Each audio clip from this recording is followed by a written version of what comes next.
अगर ये दोनों कंडीशन ट्रू होती हैं तो पॉलीगन्स सिमिलर होते हैं। पॉलीगन्स के अंदर ही ट्रायंगल भी आती है, तो यही रूल ट्रायंगल्स पर भी अप्लाई होता है। तो फिर एक कंडीशन से मैं ट्रायंगल्स को सिमिलर कैसे बोलता हूँ, एक कंडीशन से मैं ट्रायंगल्स को सिमिलर कैसे बोल सकता हूँ, ये आपके मन में क्वेश्चंस होने चाहिए। और अगर आप इन क्वेश्चंस का आंसर चाहते हो तो आपको वीडियो लास्ट तक।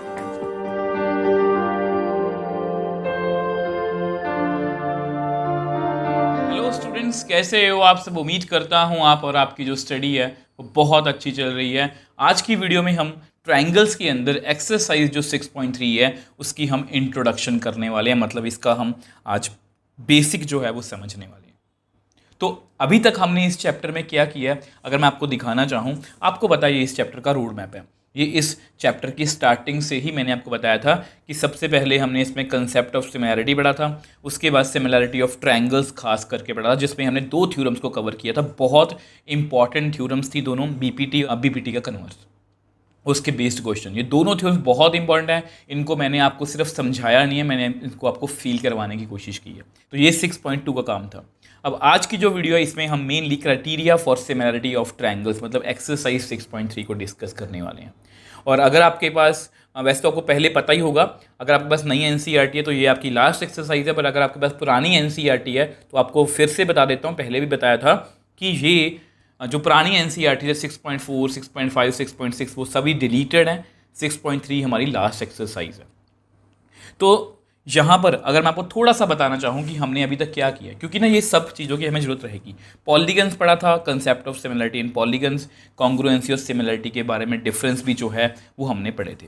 उसके बाद मैंने आपको बीपीटी थ्योरम, ये थेल्स थ्योरम, उसका कन्वर्स, ये फील करवाया था ताकि आपको क्वेश्चन सॉल्व करने में कोई भी दिक्कत ना आए। फिर मैंने आपको कुछ basic information about angles, basic information about triangles बताई थी, जो हमने कहीं ना कहीं पहले पढ़ी होती है, कई बार मिस हो जाती है, और वो आपसे मिस ना हो ताकि आपको क्वेश्चंस करने में दिक्कत ना आए, तो मैं पहले से ही बता के चलता हूँ आपको।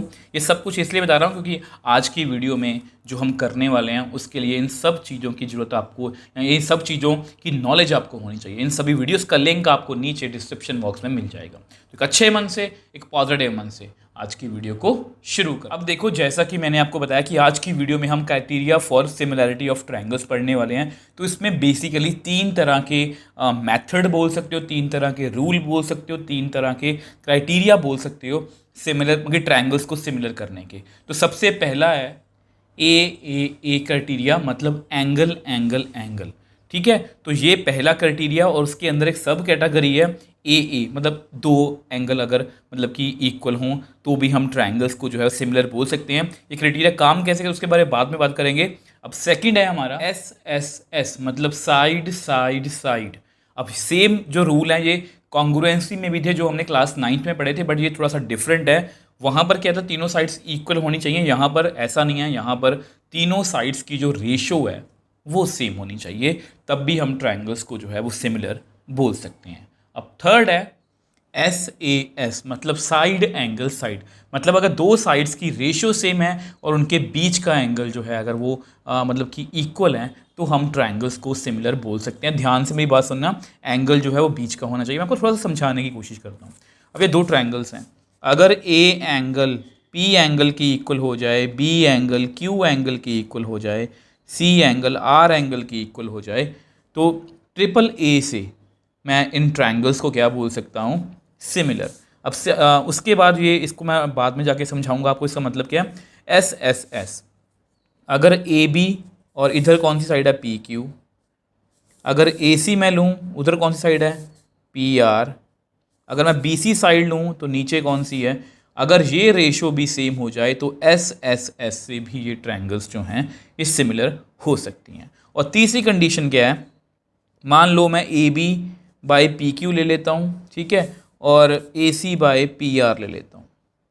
देखो, A B by P Q, A C by P R, उनके बीच एंगल कौन है, इन दोनों साइड्स के बीच में एंगल कौन है, angle A is equal to angle P. अगर ये हो जाता है तो एस से ये ट्रायंगल्स भी सिमिलर हो जाएंगे। ऐसा नहीं है कि ये दो साइड्स की रेशियो सेम और एंगल ये वाला, ये गलत है, उनके बीच का ही एंगल होना चाहिए। अगर ये वाली साइड और ये वाली साइड लूँगा मैं तो ये एंगल होना चाहिए, इस बात का आप ध्यान रखोगे।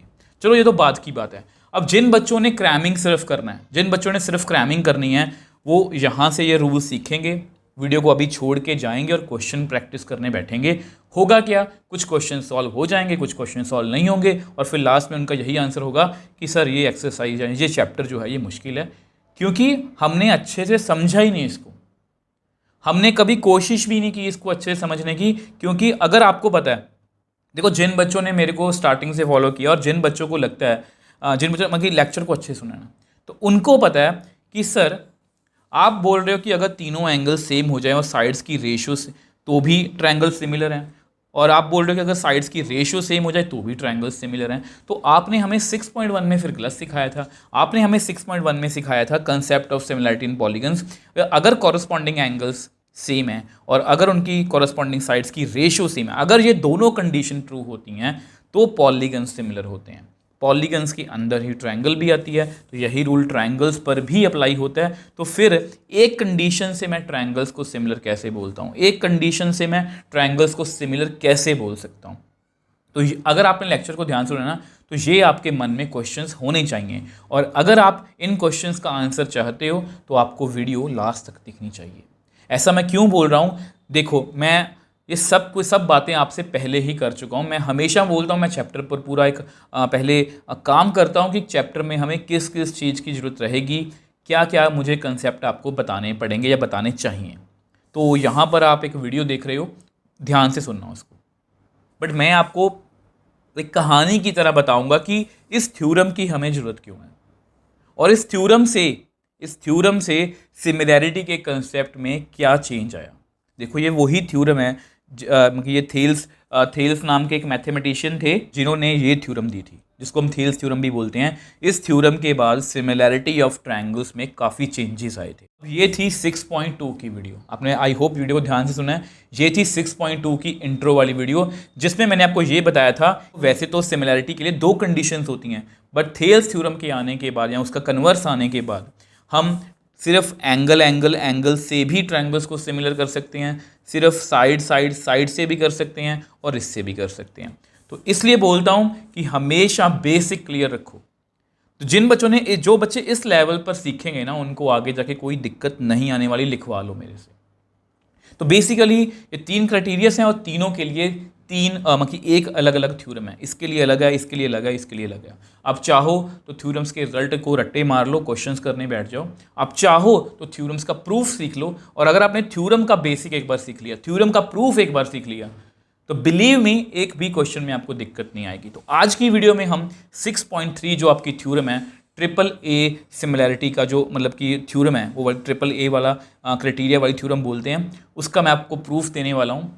तो अगर आपने वो अच्छे सीख लिया ना, तो आपको क्वेश्चंस में कोई भी दिक्कत नहीं आएगी। तो ऐसा करते हैं, उसको हम नेक्स्ट पेज पे डिस्कस कर लें। अब देखो ये आपकी थ्योरम 6.3 है, ए क्राइटेरिया फॉर सिमिलरिटी। बहुत अच्छी थ्योरम है, अगर मैं आपको पहले बता चुका हूँ, इसका बेसिक समझ लिया ना, क्वेश्चन समझने में वो कोई दिक्कत नहीं आएगी। If in two triangles corresponding angles are equal, then their corresponding sides are in same ratio and hence two triangles are similar. तो बेसिकली स्टेटमेंट को समझने की कोशिश करते हैं। दो ट्रायंगल्स हैं, ठीक है, दो ट्रायंगल्स हैं, वो बोल रहे हैं कि उनके कॉरस्पॉन्डिंग एंगल्स जो हैं वो सेम है। जैसे यहाँ पर मैंने आपको दिखाया था कि इनके ए एंगल पी के इक्वल है, बी एंगल सी क्यू के इक्वल। देखो मैंने एक ट्रायंगल जानबूझ के बड़ी बनाई है, एक छोटी बनाई है। अगर दोनों बराबर साइड में बना दूंगा तो वो कॉन्ग्रुएंट हो जाएंगी।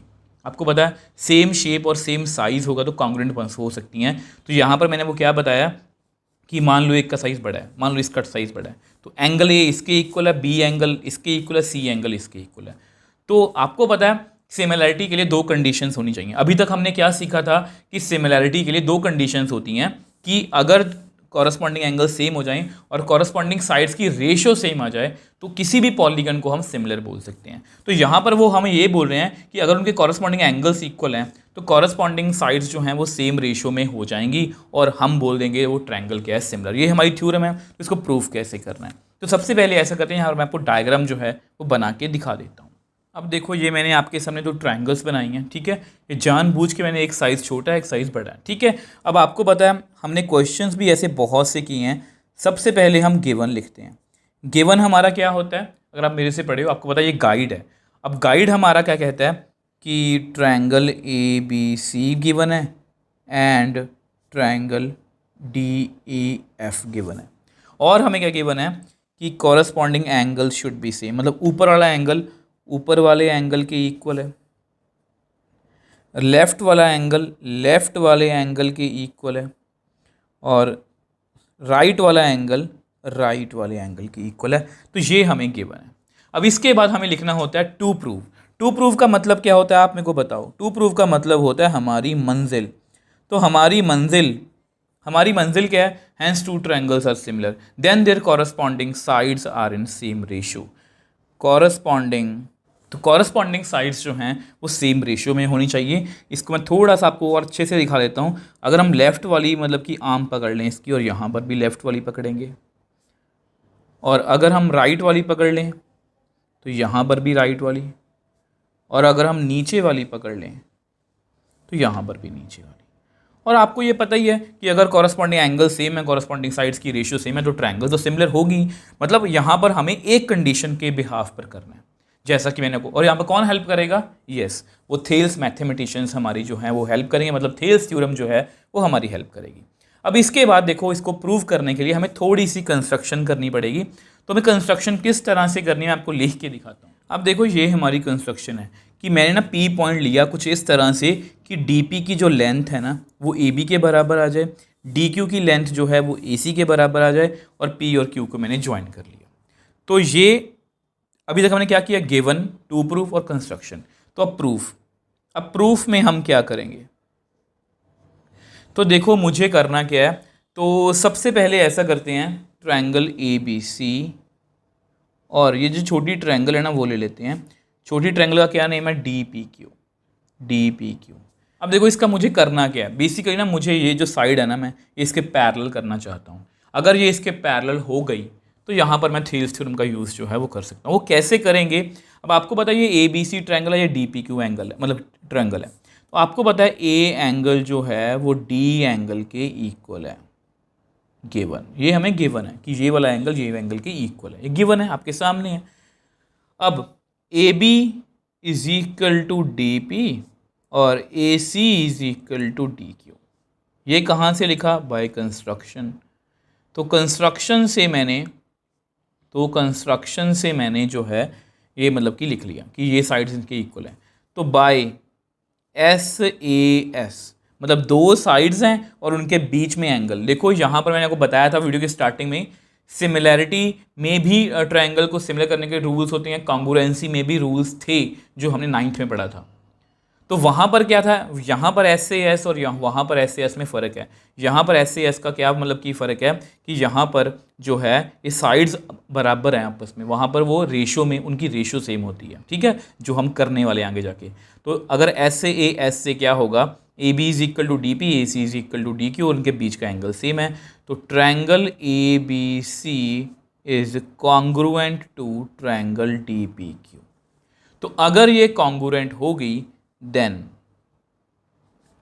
Bye C P C T. मैं आपको दिखाना चाहता हूँ। आपको पता है कॉन्ग्रुएंसी में हमने क्या पढ़ा था, मैंने आपको थोड़ा सा 10th में भी बताया था कि कॉन्ग्रुएंसी का मतलब क्या, सेम शेप सेम साइज। इसको मैं आपको फील भी करवा देता हूँ। देखो ये आपकी ए बी सी ट्रायंगल है, तो अगर ये सेम मतलब कि कॉन्ग्रुएंट है ना तो बिल्कुल सेम ट्रायंगल इसके ऊपर फिट होगी। इसका मतलब इसका सेम शेप है सेम साइज है। Corresponding parts of congruent triangle में सी पी सी टी से क्या होगा, हर एक पार्ट हर एक के इक्वल है। मतलब कहने का मतलब क्या है कि ये एंगल इसके इक्वल है, ये एंगल इसके इक्वल है, ये एंगल इसके इक्वल है, और सभी साइड्स भी आपस में इक्वल है। तो मैं क्या क्या लिख सकता हूँ यहाँ पर, जैसे ये जो बी सी है ये पी क्यू के इक्वल है, ये साइड भी इक्वल होगी, ये तो हमने मानी थी, ये भी इक्वल होगी। और ये जो बी एंगल है ये किसके इक्वल होगा, पी के, एंड जो सी एंगल है वो किसके इक्वल होगा, क्यू के। आई होप इतना आपको समझ में है। ऐसा करते हैं, इसको हम नेक्स्ट पेज पे डिस्कस कर लेते हैं। अब देखो आपको पता हम यहाँ पर देते कि बी एंगल पी एंगल के इक्वल आ गया by C P C T. और भी कुछ चीज़ें बराबर आई हैं बट हमें यही चाहिए। क्यों चाहिए, क्योंकि आपको पता है ये जो बी एंगल है ना ये ई के भी इक्वल है, ये हमें गिवन है, ये हमें स्टार्टिंग से गिवन है। इसको आप 1 मान लो, इसको आप 2 मान लो, और आपको पता है फ्रॉम 1 and 2,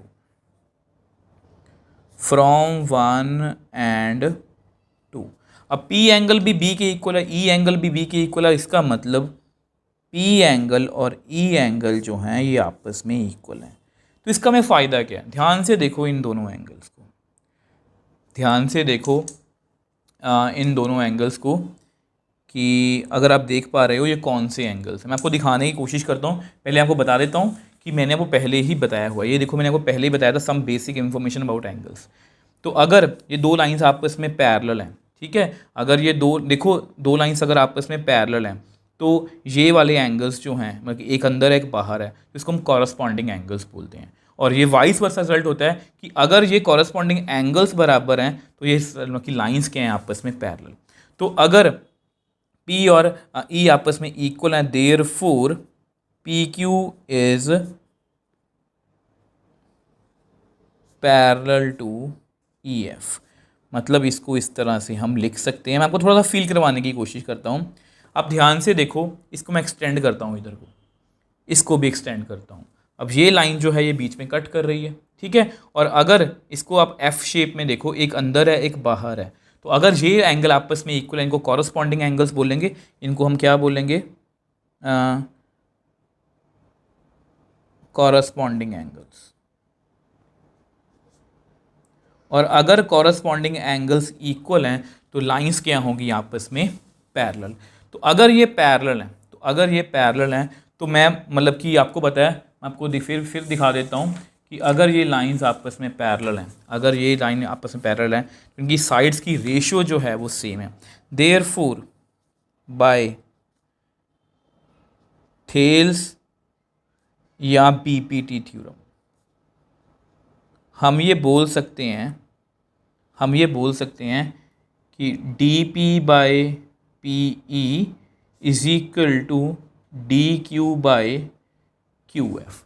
अब मैं यहाँ पर आपको एक और बात बता देता हूँ विद रेफरेंस टू एग्जाम्पल 1। इस थ्योरम को मैं ऐसे भी लिख सकता हूँ। मैंने क्या लिखा है? A D by D B A E by E C. इसको मैं ऐसे भी लिख सकता हूँ A D by full side A E by full side, ठीक है। तो यहाँ पर मैं सेम वही लिख सकता हूँ क्योंकि मुझे उसी रिजल्ट की ज़रूरत है।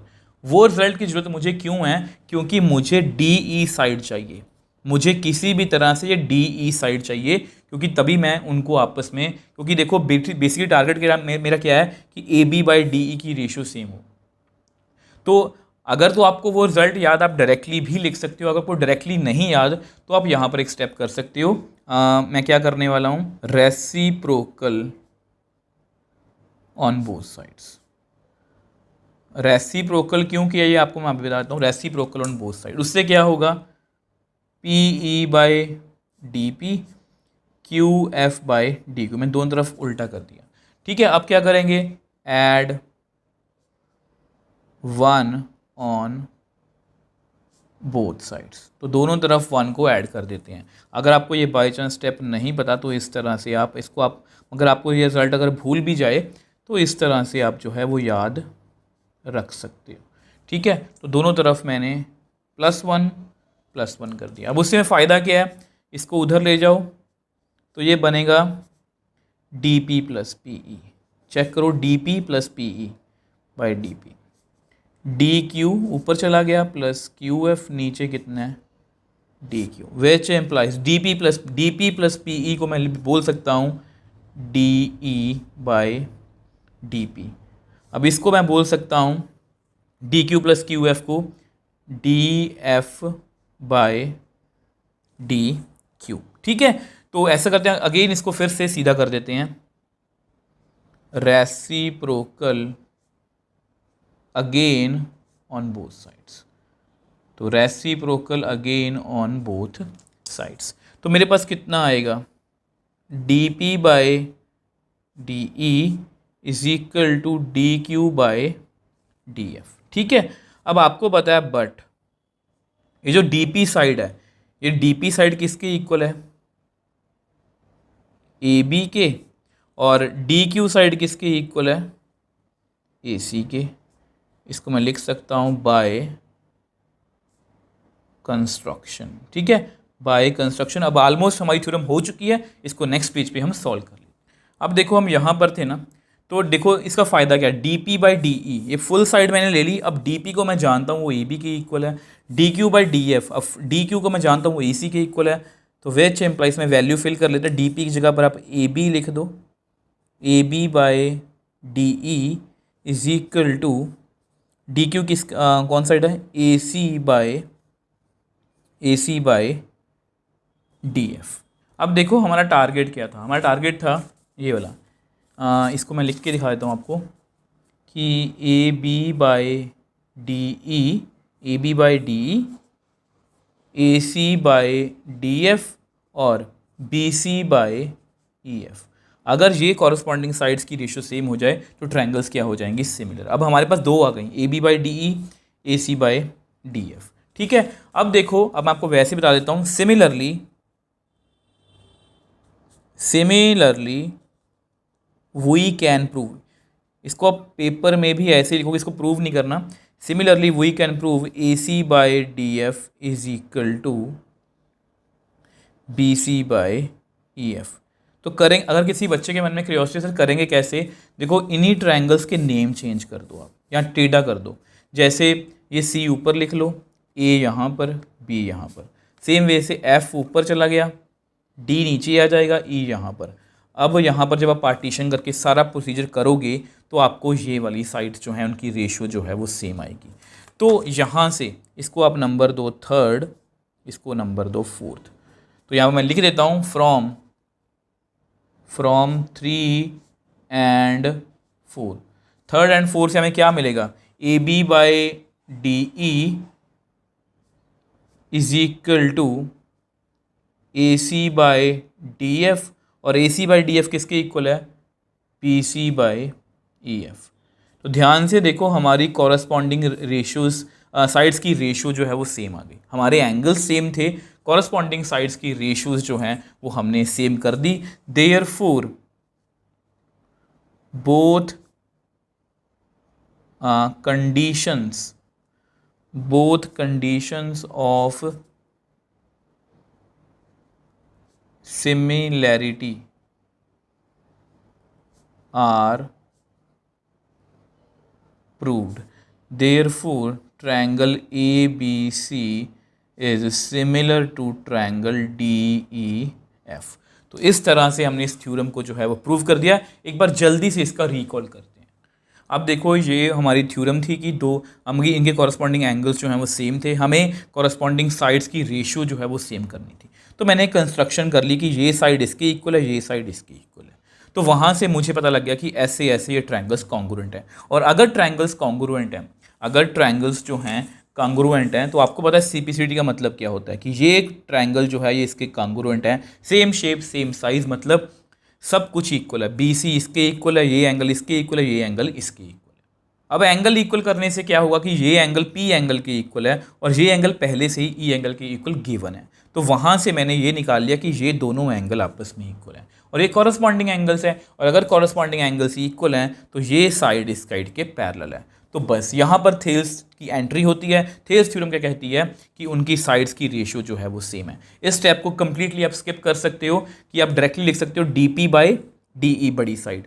ये साइड मैंने इसलिए रखी है क्योंकि ये साइड इसके इक्वल थी, मुझे अल्टीमेटली ए बी और ए सी भी चाहिए। तो D P by D E, D Q by D F, तो वो मैंने +1 करके ऐसा कुछ कर। जैसा कि आपको बताया ये लास्ट स्टेप था हमारा, डी पी ए बी के इक्वल है, डी क्यू ए सी के इक्वल है, तो ये साइड्स की रेशियो जो है वो सेम आ गई। सेम वे से अगर हम ट्रायंगल्स को रोटेट कर दें और फिर से सारा प्रोसीजर रिपीट करेंगे तो इसमें मैंने लिखा सिमिलरली हम ये प्रूव कर सकते हैं कि ये रेशियो जो है वो B C by E F के भी इक्वल है।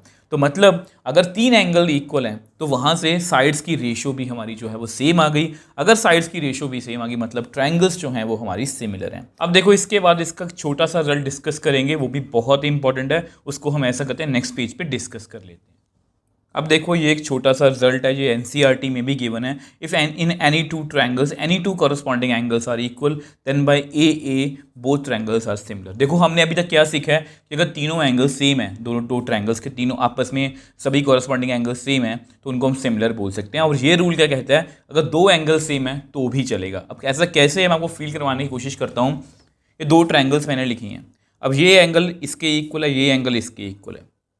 अब थर्ड एंगल के बारे में कुछ नहीं बताया। अब आपको पता है इन ट्रायंगल ए बी सी, आपको पता है तीनों एंगल्स का सम आप मेरे को बताओ कितना होता है। आप खुद बोलोगे सर 180। अब ए हमें निकालना है, अब बी कितना है 50, सी कितना है 60,